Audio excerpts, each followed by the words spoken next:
Mais on m'appelait la grosse à ce moment-là, et on disait que j'étais neurasthénique.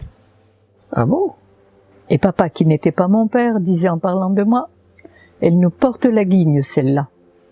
Et il avait raison, parce que j'étais tellement mal, j'avais peur de tout, et comme la pensée crée, j'ai beaucoup admiré ce monsieur, qui n'était pas mon père, qui était papa, qui m'a donné son nom, mais il voyait clair.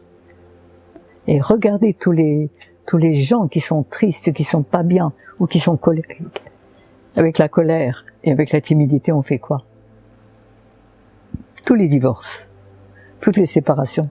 Parce que pour pouvoir se parler, pour pouvoir s'expliquer, il faut pouvoir se parler. Mais qu'un bon colloïdal, un bon mangeur de sucre lent, ben il est timide, il n'ose pas, il voudrait bien dire, mais il ne peut pas.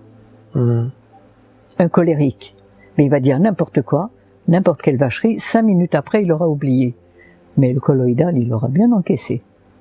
Puis comme lui, il va ruminer. Et ça y est, la rancune faisant, ça va être la guerre. Et d'élément en élément, on va créer des ruptures, des conflits et des guerres.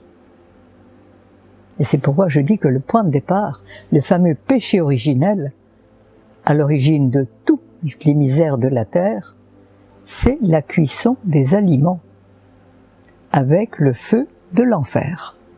Je pense que notre rôle, c'est d'informer et d'amener le maximum de personnes à conscience, à avoir accès à la conscience universelle, comme les animaux sauvages. Eux, quand il y a un tsunami ou un danger, qu'est-ce qu'ils font? Ils sont prévenus, ils sont informés, et ils se sauvent avant. Nous, les hommes les plus intelligents, on reste dedans, parce qu'on est en fréquence basse. Et l'histoire des ondes, je me suis mise à jeûner toute seule. Je n'ai plus envie de manger. Comme un animal. Exactement. Et j'ai été à la clinique, et le chirurgien, comme je ne voulais pas manger, le chirurgien est venu me voir en me disant « Si vous ne mangez pas, Madame Grosjean, je ne peux pas vous opérer. » Moi, je dis « Écoutez, j'irai ailleurs. Hein. » Et puis, je dis « Moi, mes maîtres, ce sont les animaux. Quand ils sont blessés ou malades, qu'est-ce qu'ils font? Ils se mettent à la diète, ils ne bougent plus, ils ne mangent plus. » Et moi, ça s'est fait tout seul. Pendant 15 jours, je n'ai rien mangé. J'ai demandé un jour des fruits à la clinique. Il y avait un repas de fruits possible. Alors je me suis dit, comme j'ai de la visite toute la journée, je pourrais leur offrir des fruits. Alors quand j'ai vu le plateau de fruits arriver, ben, il y avait des petits pots, des paquets, mais il n'y avait pas de fruits.